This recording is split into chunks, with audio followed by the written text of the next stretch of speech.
Hey, this is Bob Nalbandian from the Shockwaves Hard Radio podcast, the Shockwave Skull Sessions podcast, and the Shockwaves Videocast, and you are tuned in to Focus on Metal.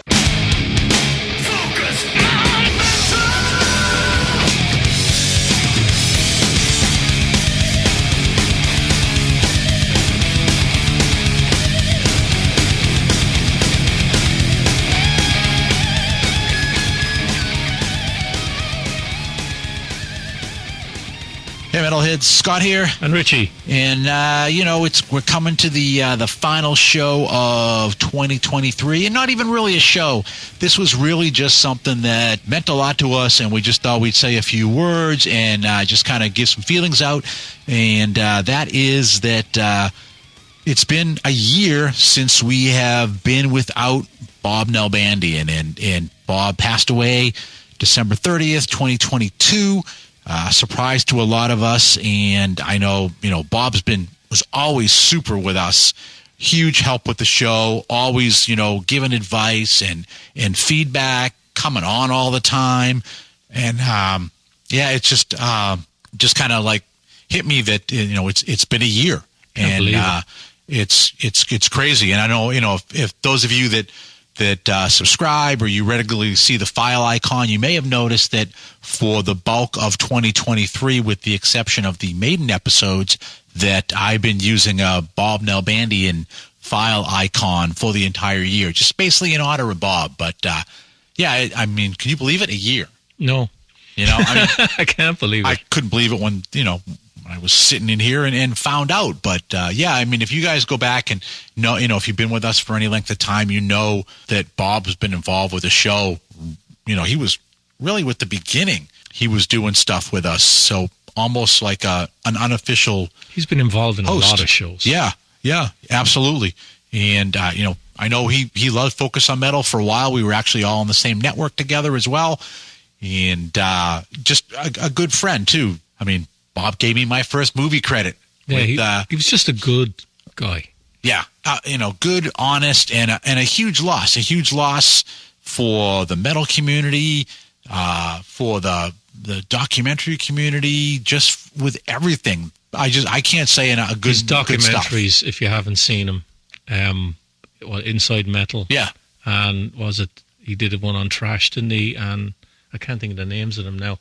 But he did a couple of series of DVDs. Yep. So most of them were the Inside Metals. And they're excellent. And then he did the Godfathers of Thrash, the Bay Area Thrash. And then he did the LA scene, didn't he? The early LA scene. That was all part of the Inside Metal stuff. But then he did the other Godfathers, and he's done Brand versus Brand. Yep. So a lot of documentaries that Bob was involved in. All of them were awesome. And partly because everybody knew Bob. Everybody that really frickin' mattered knew Bob. And they were willing to give time and talk candidly. And that's part of what makes those documentaries great, is the fact that you've just got people that you normally wouldn't see.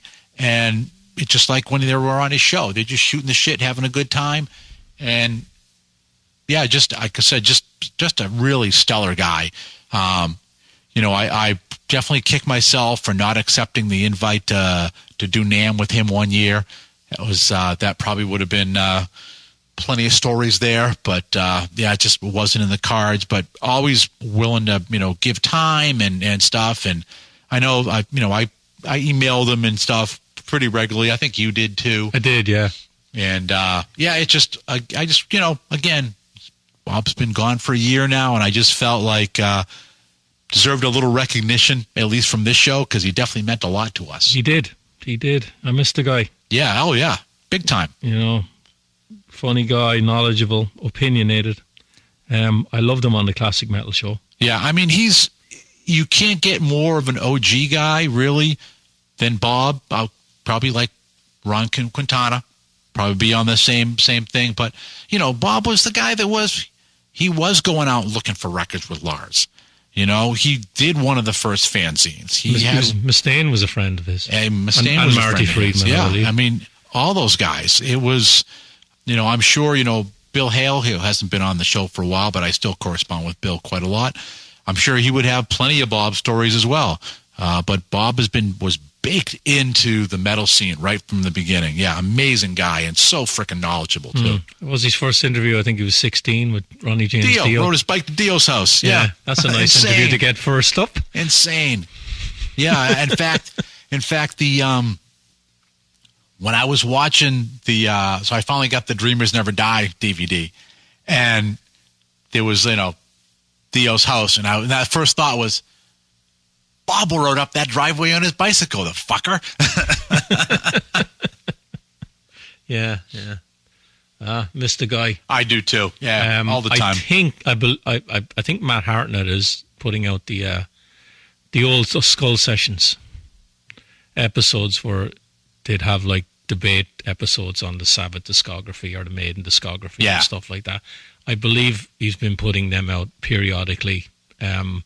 I haven't really been looking for him because I've listened to all of them like on multiple occasions years ago. But I know. And Matt had me on. He had a show about Bob. He had this series of shows about Bob, and he had me and my friend Tom Brennan on. And the funny thing was, Tom is from Waterford, where I'm from in Ireland, and so I got Tommy into the Skull Session. So I moved to the US. So then he moves over here. And he ends up out in fucking California. He used to work for Waterford Crystal, and he's doing some signing or something like that. And he hits up Bob and says, any chance you can meet up for a beer? Yeah. Bob comes out. Uh-huh. Fucking shoots the shit with Bob for a couple of hours, goes and had a few drinks or whatever. Yeah. So and I even said to Tommy, I said, I've interviewed Bob Nalbandian. I know I've corresponded with him, and you actually got a chance to fucking talk to the guy.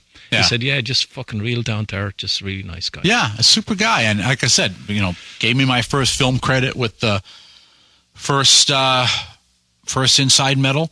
And, he would even, I got the screeners. He sent me the, first cut. And like, what do you think? What's good? What's bad? So he was always hitting me up with stuff. And along with the, when he did the LA one, he was, looking at, when you talked about other cities, and one of the ones that we were going to do like a Boston area one, he was like, yeah, I'm going to need you to help me out with that one. And that was kind of like in the plan that was going to be one of the scenes we were going to do and stuff. So, he was always like that, like looked out for good people and welcomed him in and was wicked friendly. And just really missed the guy. Can't say enough good things about him. Yeah, no, I don't think I've ever heard anyone say anything bad about Bob. No, you're not going to hear anything bad from me. No, me either. So, just, wanted to, end of the year, didn't want to let it go. I think Bob meant a lot to us. So, cheers, Bob. And you missed, man. You are. All right, we're out. There you go. Just wanted to say a few words about Bob. And as I had said back on the show notes to episode 559, which was the show we did last year in tribute to Bob, that it's a good chance there wouldn't even be a Focus on Metal without Bob for a lot of different reasons. So if you know Bob or you don't know about Bob, want to get a little more Bob into your life, there's a couple things you can definitely do. One is if you head up to Amazon, you can pick up edition 1 and edition 2 of Bob's groundbreaking fanzine from way back in the day. And those are available as Kindle editions.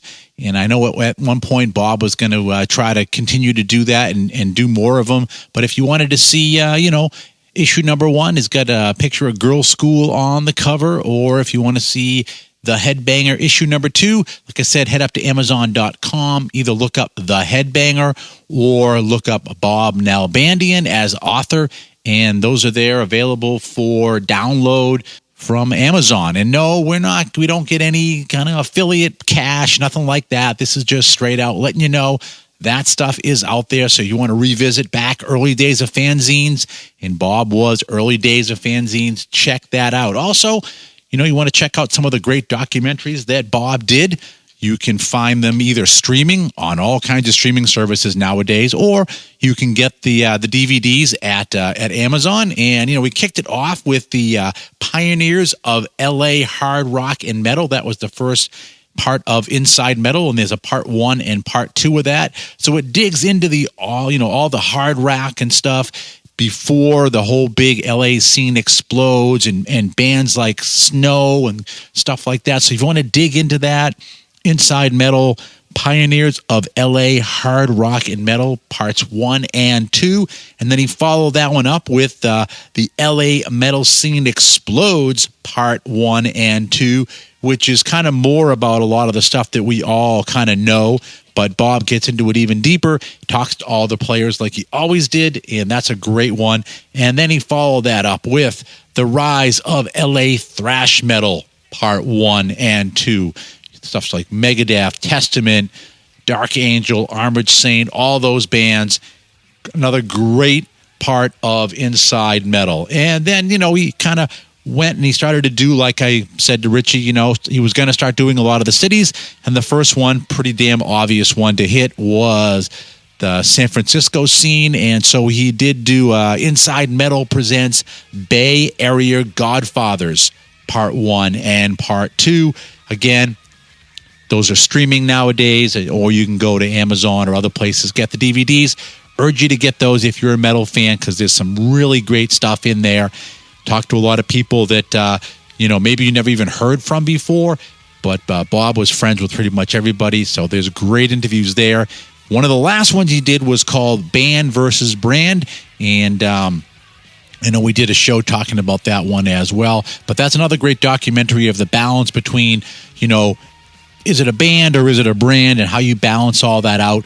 And another great documentary from Bob. So with all of that, you can also search out some of the podcasts, as Richie had mentioned as well, that Bob was on, long-running, Shockwaves podcast and stuff. So there's lots of stuff out there if you want to have the ultimate Bob Nalbandian experience. So wrapping up 2023, preparing to retire the Bob icon on the show. I think this will probably be the last show that you're going to see it, and moving on into 2024.